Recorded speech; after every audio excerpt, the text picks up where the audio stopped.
So now, when we uh, concluded the last lecture, I was saying that one of the advantages right now is that the tensor network seems to be more efficient than any class quantum computing exercise we have done. For example, everything can be reproduced by using a quantum tensor network calculation. So there's always this competition between classical way of doing things and quantum way of doing things. Until now, we don't have any problem where the quantum way of doing things is better than the classical way.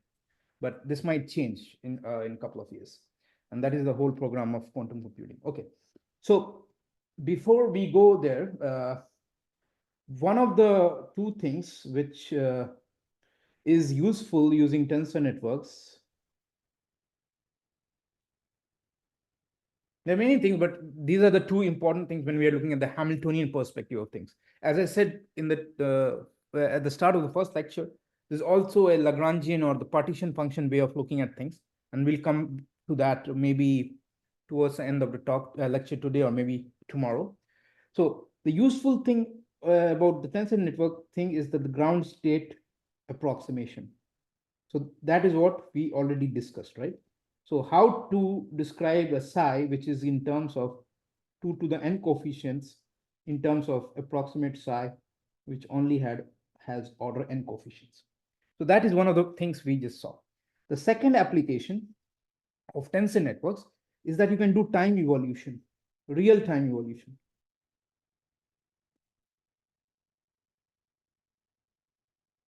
And the way you do it is, I'll not talk about this, but the way you do it is that you prepare the ground state in a matrix product state ansatz or MPS ground state. And then you can create some quasi-particle excitations on top of that ground state with some given momentum. And then you can scatter them, understand their real time correlates. And that's because there's nothing Euclidean about this, right? Everything is in Hamiltonian picture. You rewrite. So the way you do it is that you want to write an evolved state. So what you do is you act with it like with the Hamiltonian. And this is the MPS ground state. And you cannot do this exactly. You approximate this using some equations which people use are based on Trotter-based methods. So we are not going to talk about that, but there's a lot of literature about this, and it's easy to find them. And with so you prepare the state, and then you time evolve it based on some Hamiltonian H, right? So time evolution is really an interesting thing you can do with tensor networks. Note that when we do lattice QCD or we do lattice field theory, we are always in Euclidean space. So it's we always do a weak rotation, and then we do all the calculations in the imaginary time. But one of the things interesting about tensor networks is that you can do real-time dynamics. And this can only be done for smaller dimensions because obviously, as I mentioned before, in higher dimension, tensor networks are not that efficient. At least we don't have good algorithms to tackle them. This is exactly, both of these are exactly the same thing which are good for quantum computers. So why do we want to build quantum computer? We want to build quantum computer because we want to prepare ground states efficiently. Maybe ground states which cannot be done in MPS methods. And the second thing is to understand the real-time scattering or real-time properties of interacting field theories, hopefully one day. That we want to understand and really see the scattering in QCD, for example, in real time. People do those things in Euclidean time right now, but it will be nice because we know that the nature is Minkowski signature, and you really want to do the calculations in real time rather than weak rotate. So these are the interesting thing both for tensor network from the MPS perspective and for the quantum computing. So there is always a tussle or the which one is better kind of a thing happening, right? Okay, so one of the things which we saw in the last slide was that MPS is a good method, in fact the best method we have right now, to prepare ground states of some system. Now, the sum system I write here, the word sum is important. Note that I don't write ground state of all systems. So now we need to understand what are those sum systems. Those sum systems are systems which have a Hamiltonian, which is local, and has a gapped spectrum. So if I have a Hamiltonian, which is local, and it has a gapped spectrum, then the ground state of such a Hamiltonian can be efficiently described by a matrix product state for one-dimensional quantum systems. That is the complete state. Now, why is it only gapped spectrum, and why is it not some, for example, some critical system? And the reason for that is that it's related to the fact that how are the different subsystems, how are the different parts of the Hilbert space connected, for example, when the system is gapped, when the Hamiltonian is gapped, and when it is not gapped. So to understand that, we have to first understand that there's something called the area law of entanglement entropy. Raghav, may I ask a Yeah. question on the previous slides? Yes. So, I mean, maybe it's going to come up later, or maybe it's totally irrelevant, but what is the interplay between this and integrable spin chains, where, you know, there are analytical techniques to get, let's say, a ground state, or, you know, to get eigenstates, and maybe that way you can find some of the ground states.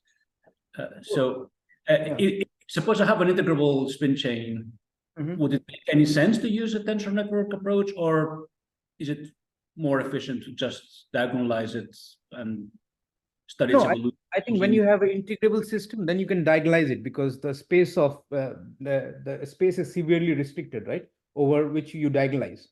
Is that understanding? Charges and stuff. So it's kind of easy in a, well, it may be analytically technical, but numerically. Sorry?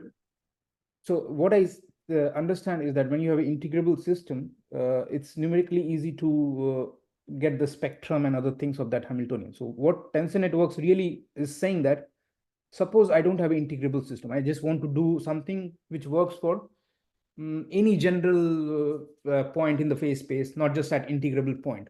So that is when you use this. I think using it for the integrable system might be overkill, I would say, but obviously you can use in those cases as well.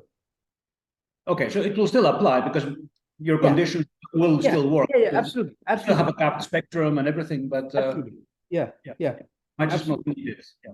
Yes. Okay. It's just that when it is non-integrable, numerically, it's more interesting in that sense, because people want to have a scheme which works when things are not integrable.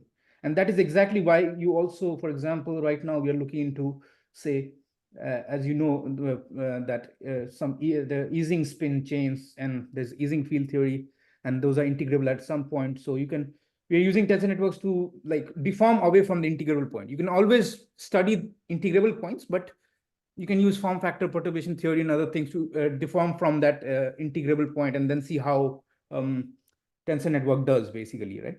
So it can start from some integrable point, and then you deform away from those points, and still works. The only condition is that the spectrum should be gapped.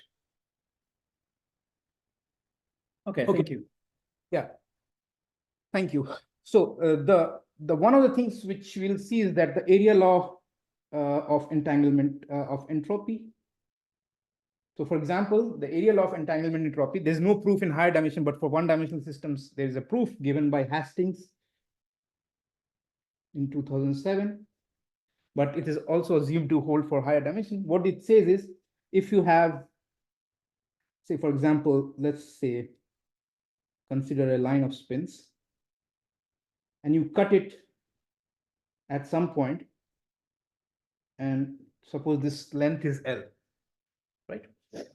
Then it says that the entanglement entropy is proportional to the V, which is volume of that system, times D minus 1.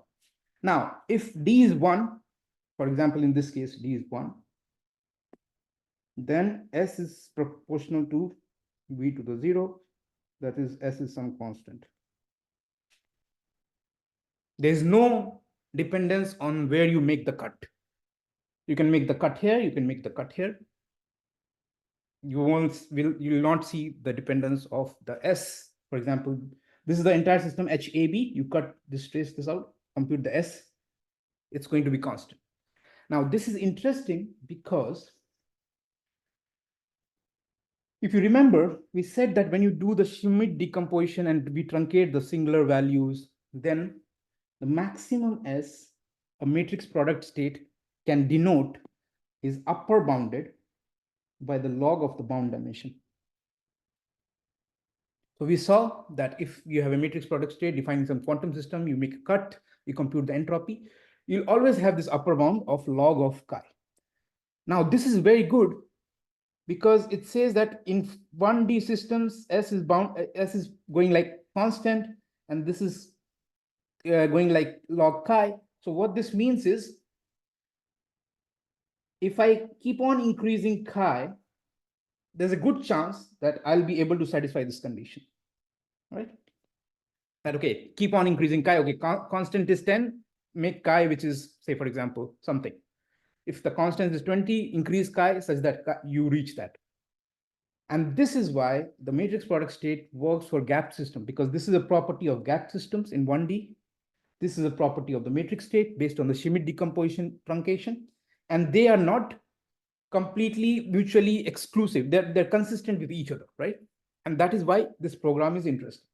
But now think about going to higher dimensions. If I take a two-dimensional system, now D is 2, right? So it's a 2D quantum or 2 plus 1 Euclidean or three-dimensional Euclidean spin system, classical spin system. Then you see that the S is proportional to V to the 1, which is proportional to the L. So you take bigger and bigger block of two-dimensional spin chain, and you need the entropy is increasing with that size of that block.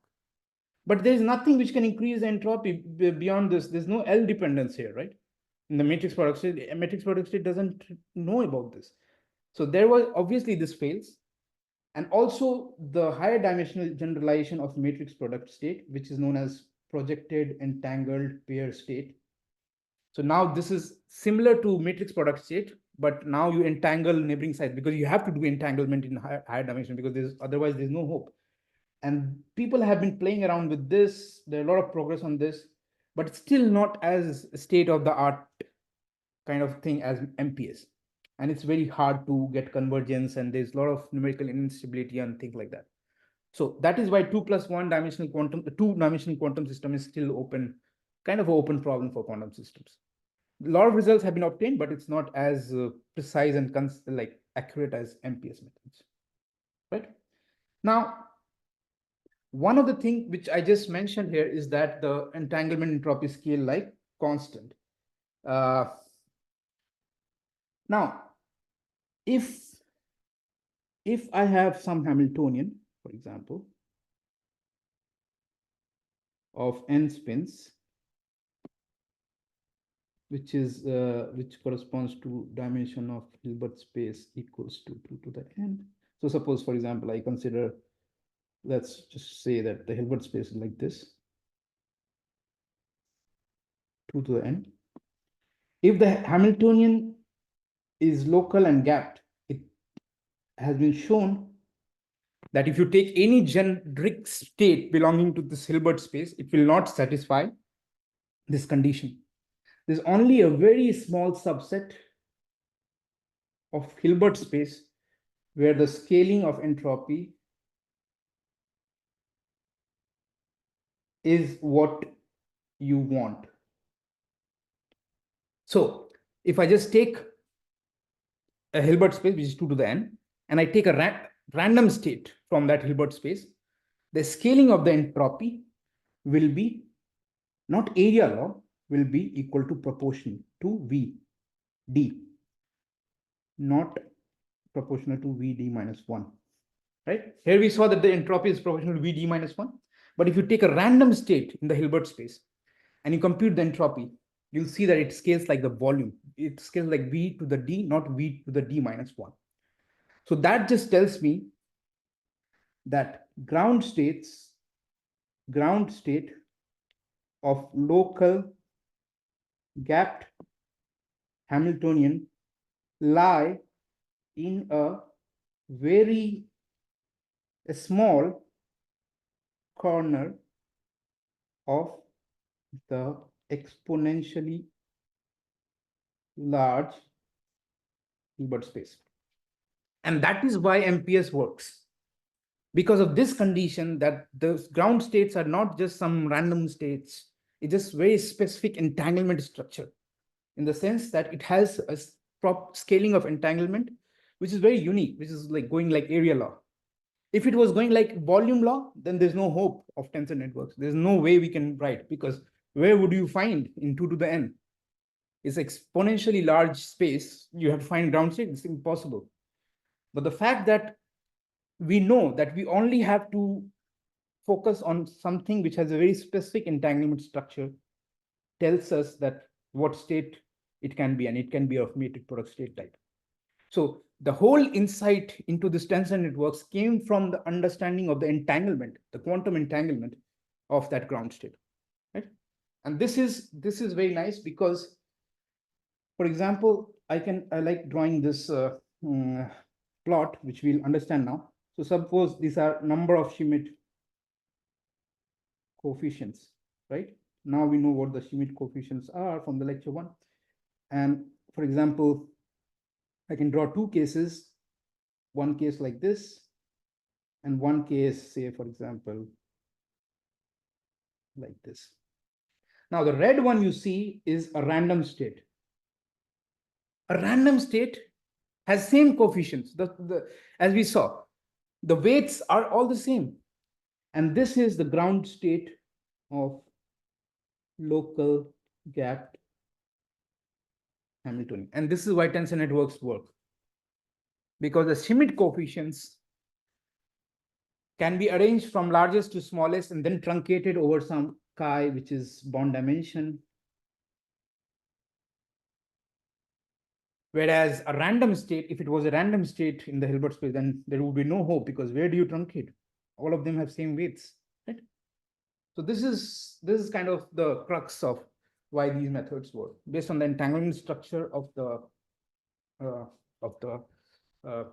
ground state of some local Hamiltonian. Okay. May I ask a question? Yeah, Raghav? sure. Maybe I missed, maybe you said it, but what do you mean by saying take a state from the Hilbert space and calculate the entropy? What entropy is this? I mean, is it some entanglement entropy based on this state? Yes. So you take a state belonging to the random Hilbert space, and then you make by a partition, make a cut, and then compute the entanglement entropy of that. Okay, so you take some random state in the spin chain, yes, and let's say cut it in the middle, or yeah, and then integrate out the second half, like the way you calculate entanglement entropy. Okay. yes. Is that clear? Is that okay? And what will happen usually is that entropy is going to follow a volume. Yes, it will follow a volume law. Okay. So basically, it will depend on where you make the cut. I see. Okay, thanks. So, Okay. Yeah, another question. is it possible for a random state to follow the area law for entropy? Or is it, if a particular state out of the Hilbert space is following area law, it has to be ground state? So the first part, a random state will never follow the area law unless you say that it's a random state with some structure, and that is not the definition of random. Random means that there is no structure in the sense, right? So if you have a state which is random state, then it will never follow area law, because area law can only be followed by state which have a particular. So if you just pick area, yeah, and if you find an area law state, you can be rest assured that it has to do something with the ground state, or it is closer to the ground state with some fidelity or something like that. You can be rest assured that that is the case. Okay, so it doesn't have to be the ground state itself. It could be a very low excited state, and that will still. Yes, and then exactly. So it might not necessarily be the ground state, or in some sense, MPS representation is not also unique, because there are some gauge transformations, gauge canonical forms you can choose. But yeah, it will be close to that. That can be, we can be rest assured of that. Okay, thanks. Okay, so now this was all about gap systems, right? Let's see. How do I want to say this? Yes. So, for example, suppose now I have a spin system, and I tune very close to the critical point. So, for example, take Ising model. Ising model has a point of phase transition at some value of the coupling, but tune very close to the critical point, and then ask what is the scaling of the entanglement entropy. For example, we saw that it goes like area law for generic gapped Hamiltonian. What if the Hamiltonian is sort of tuned to some point where it is becoming critical, for example?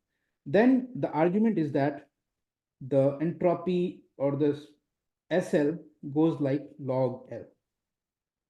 Now, when you have a gapless system, then you start to see the L dependence. There was no L dependence before, right? Because it was just a constant. Now you start to see the L dependence. And in these cases, MPS fails because it cannot reproduce that. Because you can say, oh, I will give you a chi, you will compute log chi, but then you will say that the L is bigger. So it's like L dependence, so I can never match it using MPS. The structure of the entanglement can never be reproduced.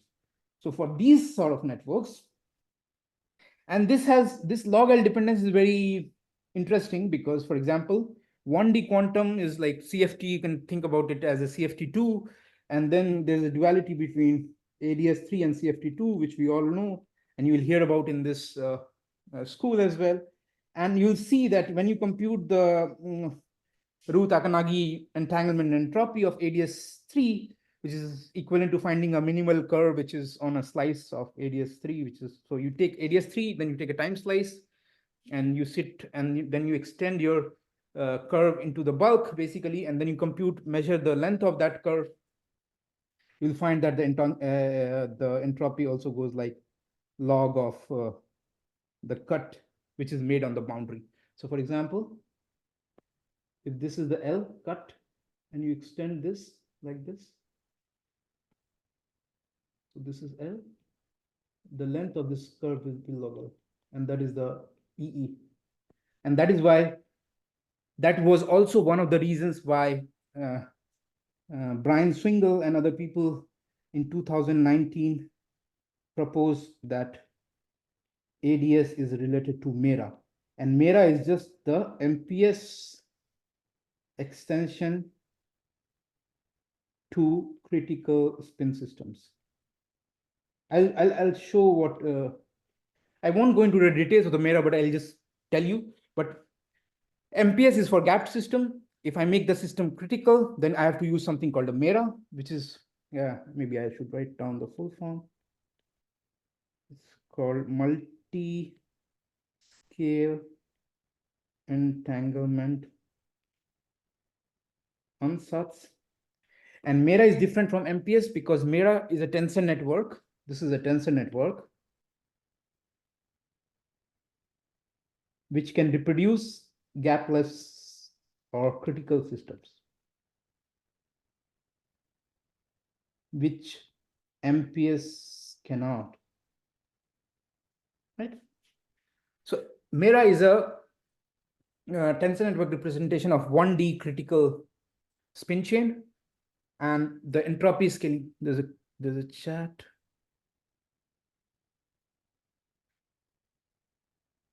Oh yeah, Just missed their organization. yeah, that's right. Thanks. Multi-scale entanglement renormalization and such. Sorry, thank you. So MERA is 1D critical, and that has this scaling of this entropy as log L, not like the constant, which is for the case of MPS.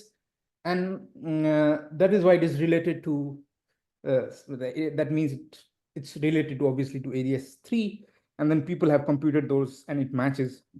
So, and the constant here, or the coefficient here, is related to the central charge and other things which you might hear about in the remaining part of the summer school. I won't go into that. The important thing for our purposes is to keep in mind that MPS is for gap system, MERA, which has this scaling, is for critical systems. Right? Okay, so now let me just quickly talk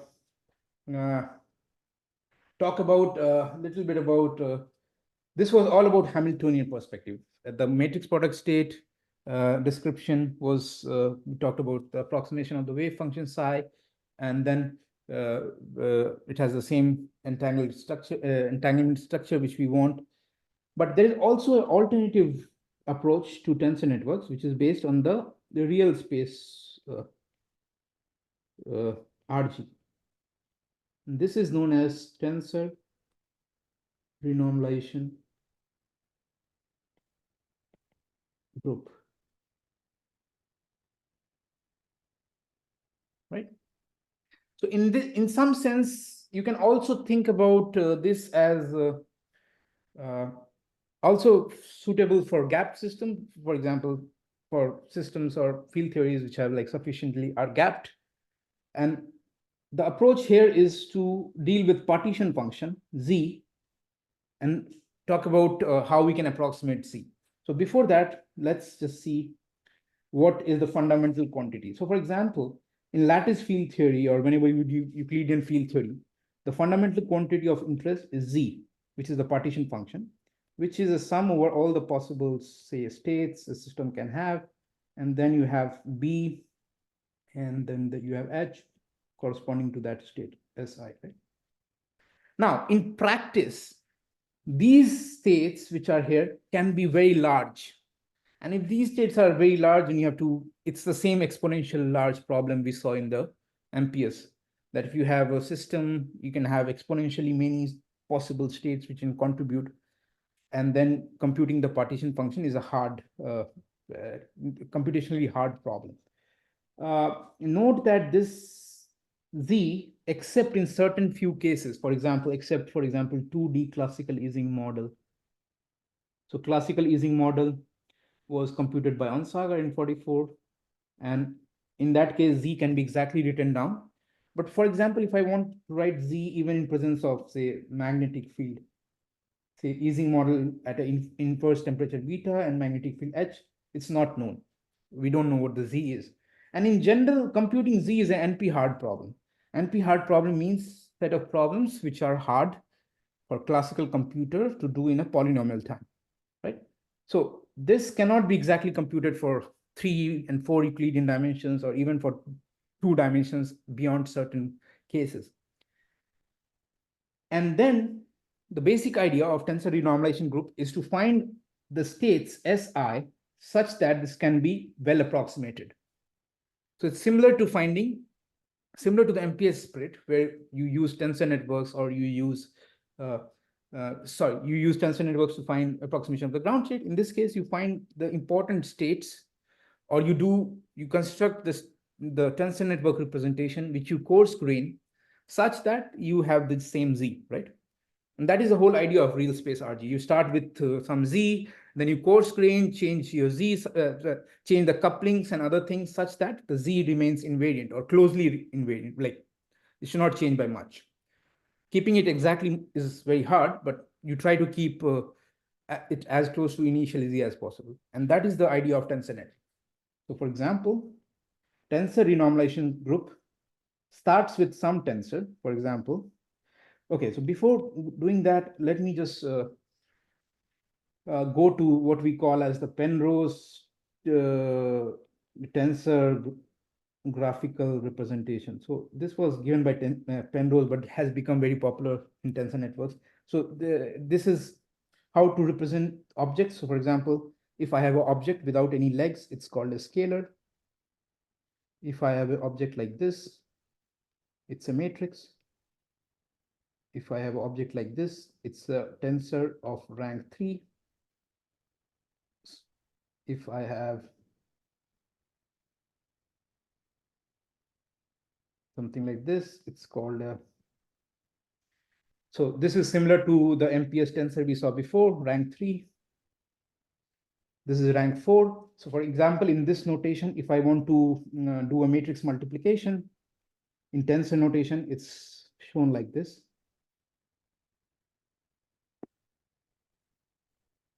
So basically, Aij, Bj, K, CKP gives you D, IP.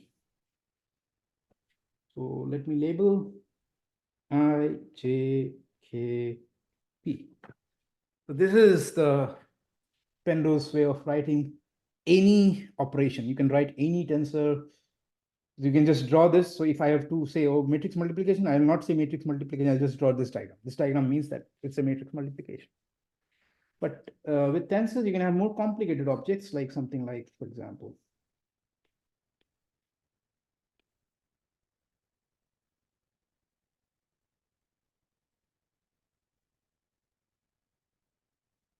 a tensor like this. So say A, B, C, D, E, F, G, H. So all the legs which are not contracted, which I have written by red, will remain in the internal one, and then you can contract some internal ones, say alpha, beta, gamma, delta. So for example, this diagram is basically nothing but A,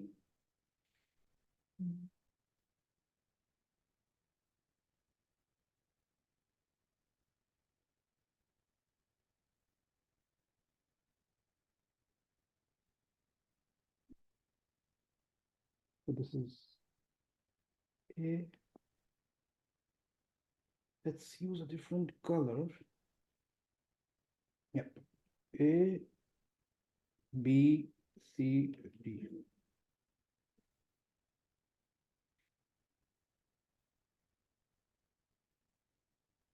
So C now will have beta, F, G, gamma, and D will have gamma, delta, H.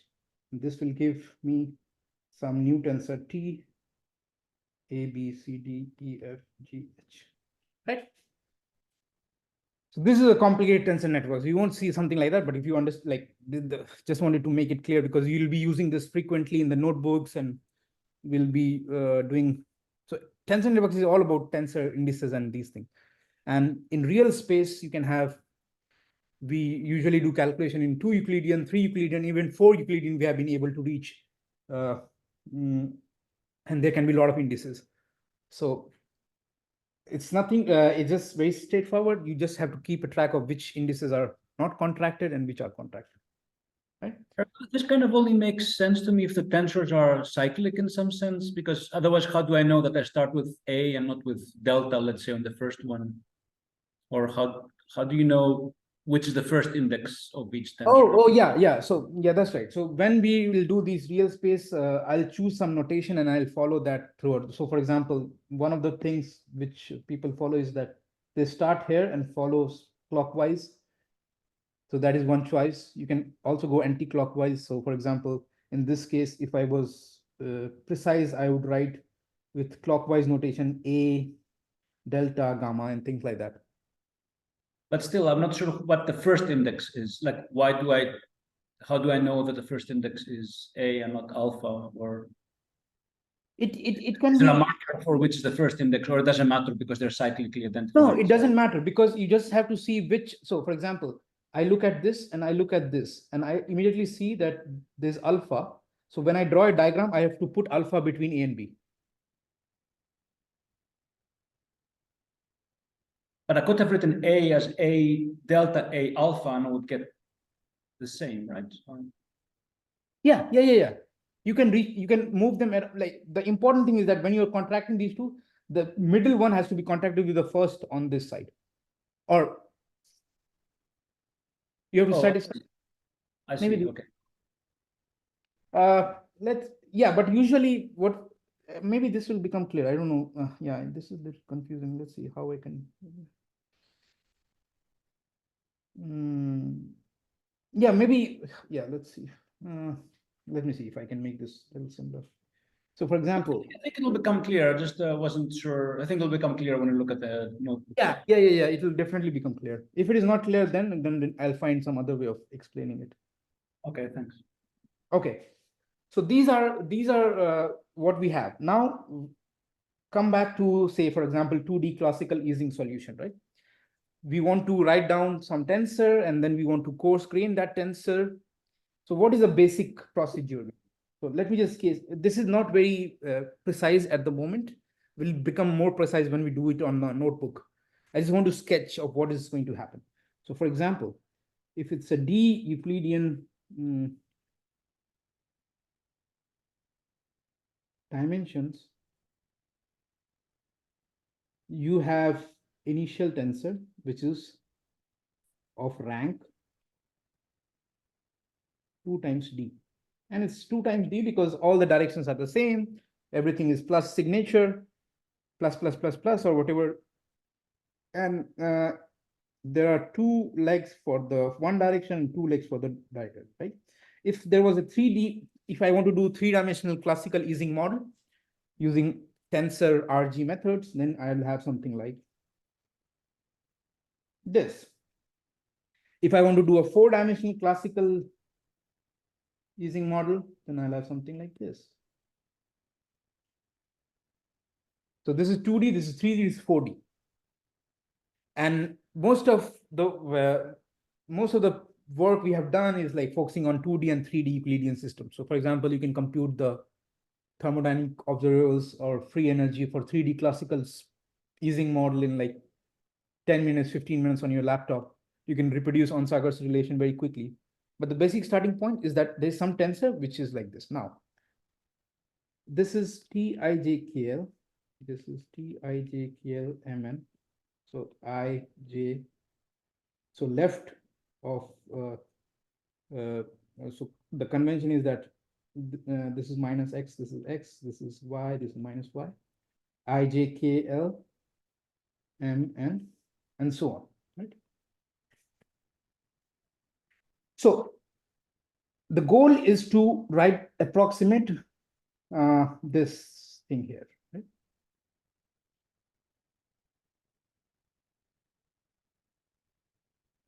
So the goal is to approximate the partition function like this. Now, what this method says that you can rewrite this thing equal to some tensor trace. So that this means tensor trace, not the trace of a normal matrix, which we are familiar with. But if I write a small t, it just means a tensor trace. And then it says that this thing can be approximated by some tensor trace of some network.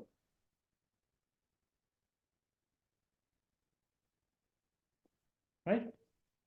Now the whole goal, or this can also be written like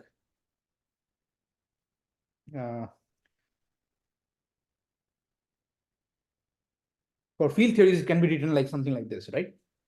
So Euclidean action over some possible number of states or possible configurations which we have. And in both the cases, it can be approximated by something where we take a tensor trace of some tensor network, right? Now, what that tensor network is what we are going to discuss, how we are going to get to that tensor network and things like that. So the goal initially was to approximate psi. Now the goal is to approximate the psi, approximate z by using some tensor network. And note that this action here can be anything starting from Ising spin, Heisenberg, Ising spin or some other complicated spin system, or it can be Wilson action, it can be some other action of field theory.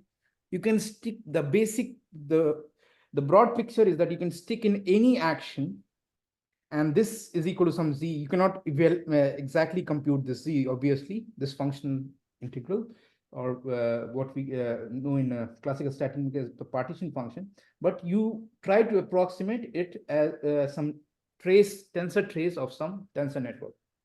And if we can do that effectively, then that means we can understand all the properties of that system, for example.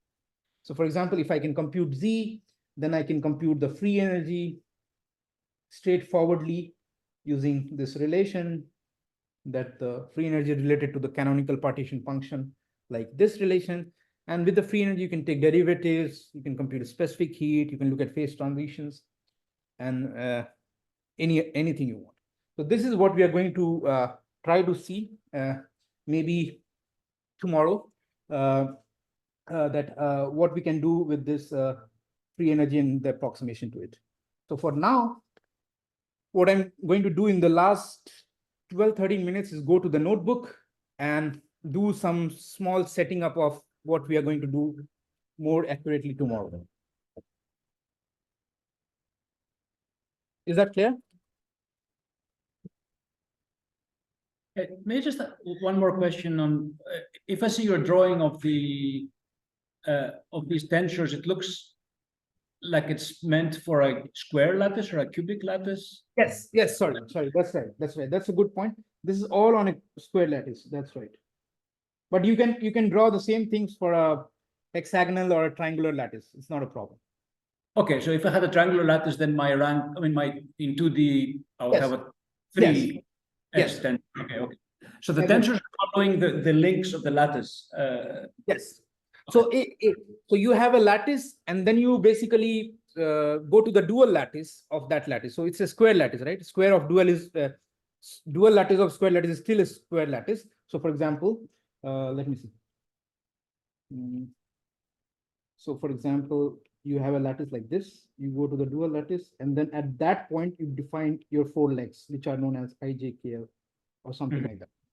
And then you coarse grain that, and it gives you the thermodynamic quantities in this on the square lattice in some, yeah. Is that clear? Yeah, thank you. Yeah. Okay, yeah, and obviously for triangular lattice, you'll have different and so on. So now I'll go to the notebook thing. I'll show you, I'm just very interested in showing you few things about quantum computing, because there were a lot of questions. So I just want to show you that how you can do quantum computing or use quantum simulators online. So if you are interested, you can do that. It's very straightforward to do on Google Colab. So I'll show you a little bit of that, and then I'll try to see if we can get exact diagonalization. So the plan is to do initial stuff and then do exact diagonalization, and then look at some entanglement entropy stuff, and then look at 2D classical Ising spin using notebooks and things like that. And then depending on how much time we have, we can keep going. So let me now stop this share and open Google Colab. So let me share this screen. So if I go to Google Colab,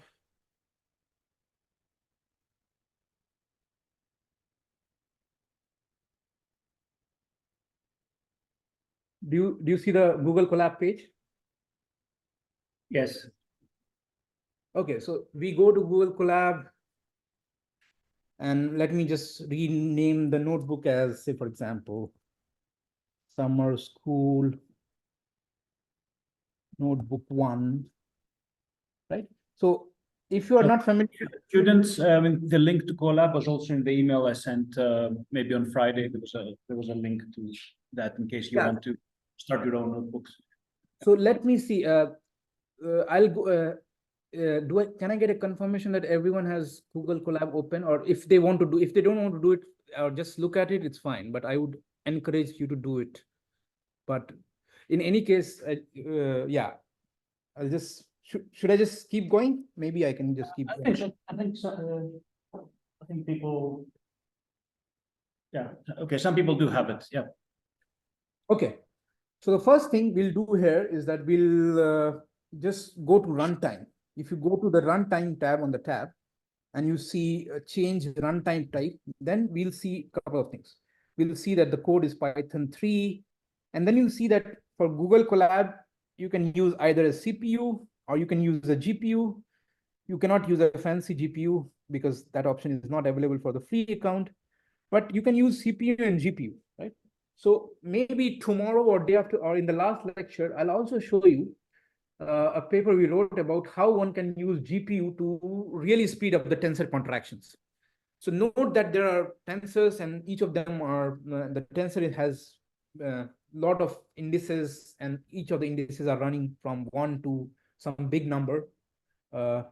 So the tensor contractions can be a little slow. So for example, we'll do a same contraction using CPU, and I'll show you the same thing with the GPU, and we'll see a factor of like maybe 5, maybe 10. So GPU are much more efficient to do tensor contraction. So that is why now people start to study MPS or TRG methods using GPU, because much more efficient. So this is how you can change it. Right now, we'll just keep it at CPU. Okay. So the first thing I want to do some quantum computation stuff is that I'll install Qiskit. Qiskit is a software development kit, or is like a simulator to do quantum computing exercises, or you can do quantum computing using that. So I'll just quickly show you that. And to that, I have to install Qiskit. Let's just press this. It will install a couple of things. Hopefully, quickly, not take much more time. And then I'll just go here and copy this thing. Once it installs, I can run some quantum circuits. So we are going to run some quantum circuits right now. And the first step to do that is to install this by using this command. So if you type that, install everything, and it has successfully installed, because that's what I see here. And there's a tick mark here. That means everything is done. So now we can click on the code cell and write some code. Let's write some code. So for example, let's write from Qiskit, we import everything. From NumPy, we import everything. From Qiskit quantum info, let's see if I can put it in the chat. What I'll do is I'll put it in the chat so that you can copy paste. Okay. I think I can do that. So it's easier that way. You can just copy paste and put it in your cell. So let me explain what this means. It means that I'm generating a quantum circuit of 2 qubits. Note that I explained what a qubit is in the first lecture. Qubit is just a spin half system. So if you have 2 qubits, that means there are possible 4 states. It can be up, up, up, down, down, up, down, down. Then what I do is I act with some unitary operation, which in this case is called as a Hadamard gate. You don't need to worry about what that is. It's just some 2 by 2 matrix. It's a unitary operator, because quantum computing is built of unitary gates and unitary operators. So everything is unitary in the closed quantum. You can still have open quantum system, but we are not going to talk about that. Quantum computing is unitary. So Hadamard is some 2 by 2 matrix. QC.H, 0 means that I apply the Hadamard gate to the first qubit, and QC.H1 means that I apply the Hadamard, the same matrix, to the second qubit. And now I want to start. Now I want to ask the question that what is the output state? And for that, I write this thing which says that I have a quantum circuit, but I want the state vector from that. And then I draw what the state is in a nice notation, LaTeX notation, and I press this. Okay, so what do we see? We see exactly the state which I told you was separable, which is the product of plus plus, where plus is the uniform superposition of 0 and 1 with a plus sign, and minus is a uniform superposition of 0 and 1 with a negative sign. So for example, I start with a state. So Qiskit always start with the state which is this, right? And then I act with Hadamard on the first one, and then I act with Hadamard on the second one. So yeah, you understand what that means. And then it gives me this state, which is final state, which I have written here, right? So now suppose I don't act with these states. I just say that this is just QC. So QC is 0, 0. Now let's say just I don't do QC1, just do the Hadamard on the first qubit. Then this is a state we get, right? If we do Hadamard on the both, that means equal superposition on both qubits. You can convince yourself that equal uniform superposition with opposite signs on both qubits, with same sign on both qubit is equivalent to this, right? And similar to this, we can do other things. For example, let's see. You can, if you are interested, you can do QC.draw, and you can draw a circuit. This is a quantum circuit, right? There are 2 qubits and there are 2 gates. The first H acts on the first qubit, the second gate acts on the second qubit. But there are other gates we can apply. For example, I can apply a I don't know, CX gate, for example, on 0 and 1, right? So suppose I do a circuit like this. So I act with Hadamard on CX, Hadamard on first qubit. I act with CX. CX is some gate, which is this gate. And I act on that between two qubits, 0 and 1, because this is a 2-qubit gate. And then I draw this. And I ask the same thing, that what is the state vector corresponding to this? So the state vector corresponding to this is 0, 0 plus 1, 1, 1 over square root 2. And do we recognize this state? Yes, this is a 2-qubit Bell state, entangled Bell state, the example which we saw. So for example, you know, in terms of Dirac's bracket language, how to reproduce the Bell state. But if you are using a quantum computer and you want to write a code to create a 2 entangled state, this is the code you will write. So you'll act with Hadamard on the first, CX on the second and third, and this is the gate. So this is a simulator, right? This is not the real quantum computer, but running on a real quantum computer is straightforward. You take this part of code, you go to IBM device, you paste the same code, and you will have created a 2 entangled, entangled Bell state on their quantum computer. So it's very straightforward. Everything you can do on a real quantum computer, you can do on a simulator, which is this, what we are doing, right? So for example, there are other examples. I just want to show you one more example of what we discussed. So we looked at another state of 3 qubits. So now let me create a 3-qubit state, which is entangled, which is the GHZ state, which is the higher dimensional or the 3-qubit version of the Bell state. And how do we do that? The procedure is similar. If you follow the trend, you act with the Hadamard gate on the first qubit, and then you act with CX on the remaining qubits. So for example, in this case, I acted with CX gate on 0 and 1. In this case, I'll act on with CX on 0, 1 and 0, 2, because I want to create a 3-qubit entangled state. Right? And if I want to draw this circuit, the circuit looks like this. And if I want to draw the state vector, then I can just write this. And this is the GHZ state, which we saw, which is a maximally entangled state of 3 qubits, 0, 0, 0 plus 1, 1, 1 divided by square root of 2, right? So we now see a very general framework of creating entangled states on a quantum computer. The way you do it is you use Hadamard gate, and you use the controlled CX gate and controlled C0 gate. So you can keep going and you can create states like this. And the current state of the art, I think, is people have created states which are about 25 or 30 qubits on a quantum computer, which is still interesting, but you need to entangle more qubits if you really want to harness the potential of quantum computing, right?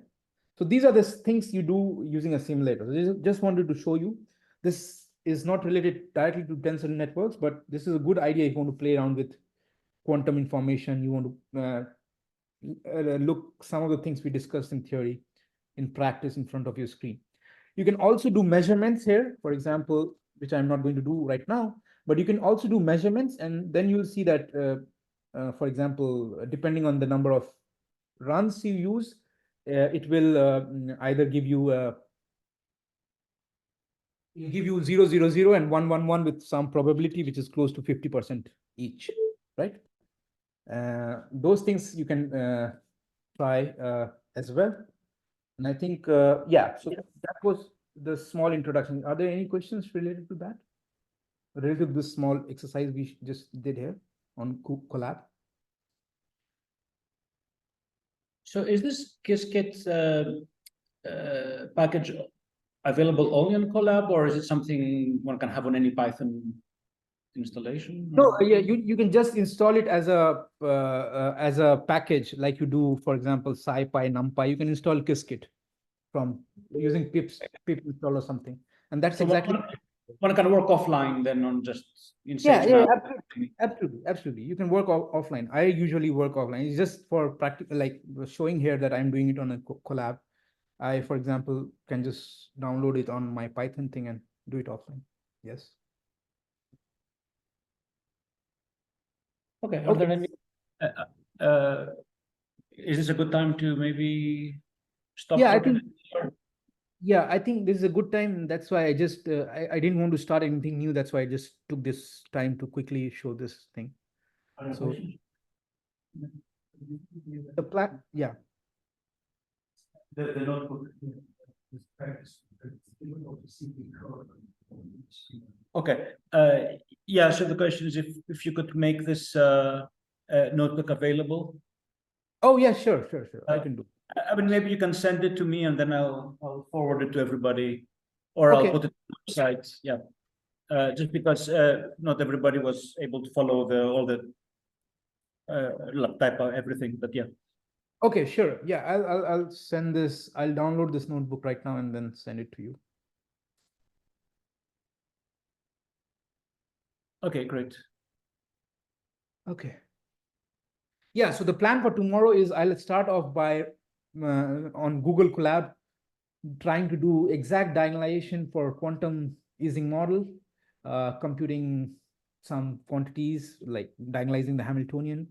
And then based on that, I'll go and do some 2D classical Ising model. So I'll go from 1D quantum to 2D classical Ising model, show you the solution, show you the phase transition, and then I'll talk about, depending on how much time we have, I'll also talk about some theory based of how we are decomposing the initial tensor and things like that. So that is the plan for tomorrow. And then for the last day, we'll decide based on what happens tomorrow. Okay, great.